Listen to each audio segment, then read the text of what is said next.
Hello, hi everyone. So, due to the impact of the coronavirus 2019, that is the government of India started the new announcement that is known as what Atmanirbhar Bharat Abhiyan. So this why this scheme announced means due to the coronavirus, that is a complete and exports and imports are completely banned because total flight are banned. So almost the people movement also completely banned. So that's why whenever these type of the situations occurs in the throughout the worldwide, and we need to make the two things very clear. First one, we should not depend upon the any other country. So if any situation like coronavirus came in the future, and automatically we are vulnerable to that situation. So that's why we need to protect ourselves first, which means we should not depend upon the any other country for the any needs. So for example, today America is vulnerable to the hydroxychloroquine. So we are exporting the hydroxychloroquine to the almost 35 nations from the India. So to treat the coronavirus, because we are self-reliant on the hydrochloroquine. So because we have sufficient amount of the what hydrochloroquine in India, which can we give to the all the people of the India if they are infected with the coronavirus. So like that, we need to make India as a self-reliant. So that is a Atmanirbhar Bharat Abhiyan. Atmanirbhar, the word Atmanirbhar means self-reliance. India should be self-reliant. Self-reliance in all goods and services. We should not depend upon any other country for the goods and services. We need to produce our goods and services within India, and from the India we need to export to the other countries. So we need to produce the goods in India for the domestical consumption, as well as we need to export these goods to the other countries. So that's why the Atmanirbhar word indicates the self-reliance, which means we need to produce the goods and services in India, and we need to export these goods to the other countries. That was a major tagline. The tagline is the it is the time to become the vocal for our local product and to make them as a what global. Three words are indicating that: vocal, local, global. Vocal means we need to raise the voice for the local goods. We need to create the awareness among the Indians to rise to buy the what local goods and produce the what local goods and make them as what global goods. That is the right Atmanirbhar Bharat Abhiyan, self-reliance India. So that is the major meaning of the word meaning of the Atmanirbhar Bharat Abhiyan. Right. Now, how this government is making the India as a building the India as a Atmanirbhar Bharat or a self-reliance India.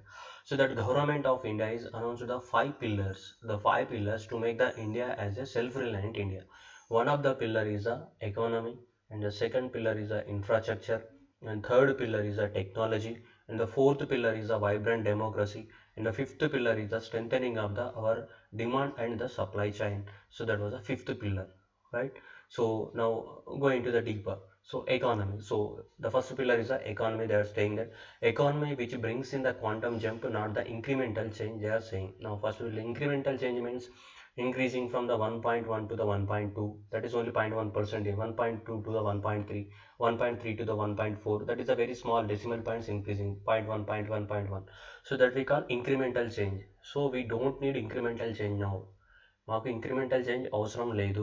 So we need quantum of jump. Quantum of jump means 2 to 4, 4 to 6, 6 to 8, like that sudden jump off the Indian economy is required. So ఆర్థిక వ్యవస్థ అనేది ఎక్కువ మొత్తంలో అభివృద్ధి చెందాలి, అంతేగాని స్లోగా 1.2 నుంచి 1.3, 1.3 నుంచి 1.4 అలా పెరగడానికి అవసరం లేదు. సో దట్ ఈస్ ఎకానమీ, ఆర్థిక వ్యవస్థ. Economy will consisting of the what agriculture sector, industrial sector, service sector. మూడు ఉంటాయి. వ్యవసాయ రంగం, పరిశ్రమలు మరియు సేవల రంగం మూడు ఉంటాయి ఎకానమీలో. So that agriculture sector and industrial sector and service sector should promote in effective way, so which will gives the quantum jump in the growth of the Indian economy.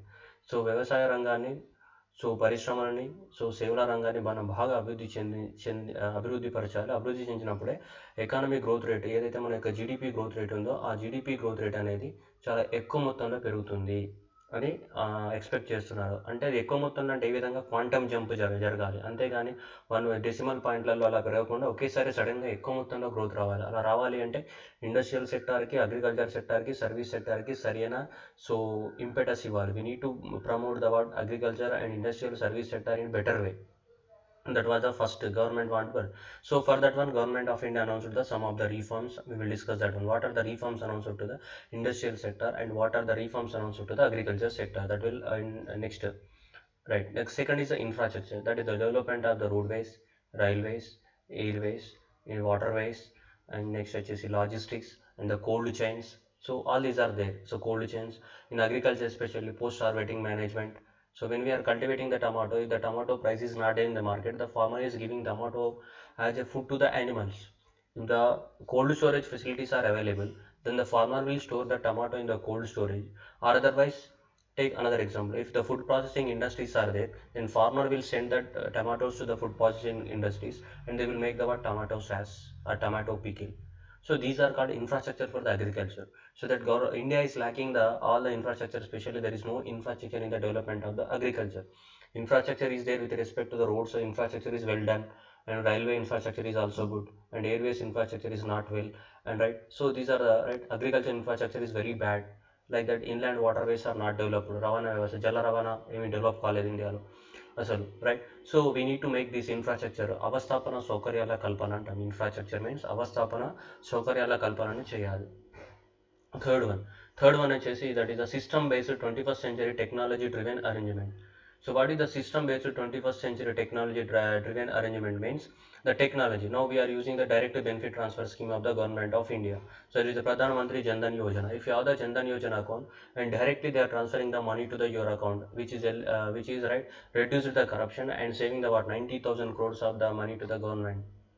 So that is a, so we need to use the technology as an enabler to provide all the facilities to the what, so people, and also for the growth of the economy. So సాంకేతికతను అందిపుచ్చుకోవాలి మనం. So ఎకానమీని development చేయడానికి సాంకేతికత మీద ఎక్కువ మొత్తంలో depend అవ్వాల్సిన అవసరం ఉంది.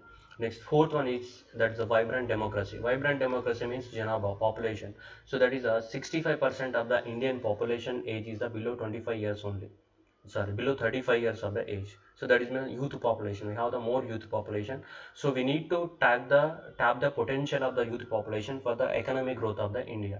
So means so we need to use the human resources whatever they available in India. So భారతదేశంలో ఉన్నటువంటి మానవ వనరులు ఏవైతే ఉన్నాయో వాళ్ళందరినీ వాడుకోవాలి. ఇంజనీరింగ్ చదవడం రోడ్డు మీద తిరగడం ఇదే అయిపోతుంది కదా. సో కాబట్టి అలా కాకుండా వాళ్ళకి సరైన కోర్సుల్ని చేయడం, సో కోర్సుని డైవర్సిఫికేషన్ చేయడం. సో ఆఫ్టర్ ద ఇంటర్మీడియట్ చూస్తే మనకి ఎంబీబీఎస్ లేదా ఆర్ట్స్ బ్యాక్గ్రౌండ్ లేదంటే engineering. If you take it 70% are going to the engineering. But 70% engineering వెళ్ళిన తర్వాత మిగతా రంగాలలో మానవరుల అభివృద్ధి జరగడం లేదు. సో కాబట్టి we need to use the what effective use of the what human resources. So most of the people are going to the engineering stream only. Not only engineering stream, we need to go to the medical field also.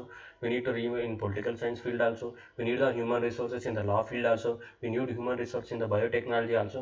There should be equilibrium of the, so human resources should be used. Then only that will become the what vibrant democracy. Otherwise, the entire demography will be what waste. So because no one will have the talent, then automatically entire talent will be wasted. And the fifth one is the demand. So that is the strengthening of the what demand and supply chain in India. So strengthening of the what demand and supply chain. So these are the five pillars that government of India want to build the what self-reliance India, and to want to make the slogan that so it is a time to become the what local for our local product to make them as what global, local, global. So that was the Atmanirbhar means self-reliance. What are the five pillars? Exam purpose very important. Which of the following are the five pillars of the what self-reliance India? So that was a very important question. Economy, infrastructure, technology, vibrant democracy, and demand and supply chain. So these are the five pillars announced by the government of India, on which government of India is going to build the what self Reliance India. So ఈ ఐదు పిల్లలను ఉపయోగించుకొని భారతదేశాన్ని వాడు స్వయం సమృద్ధి self reliance ఇండియాగా మార్చడానికి కోసం, స్వయం సమృద్ధ భారతదేశంగా మార్చడానికి కోసం ఇవి 5 పిల్లర్స్ని మనం వాడుతున్నాం. ఏది ఆర్థిక వ్యవస్థ, అవస్థాపన సౌకర్యాలు, సాంకేతికత, జనాభా, మరియు ఏంటిది so demand and supply. So వీడి 5 పిల్లర్లను ఉపయోగించుకొని భారతదేశాన్ని సెల్ఫ్ రిలయన్స్ ఇండియాగా మార్చడానికి so government of India so అనేది ట్రై చేస్తుంది. నౌ ఇంతవరకు బాగానే ఉంది, but is are any problems are there? So అంత ఈజీ కాదు. So whatever we are studying in the 5 pillars, that 5 pillars are very easy, but practically the approach how to make it. So when we are reading the theoretically, okay, when you use the infrastructure, when you use the technology, when you use the vibrant demography, then automatically it is possible theoretically, but practically there are so many problems are there to make the India as a self-reliant. So what are the practical problems are there?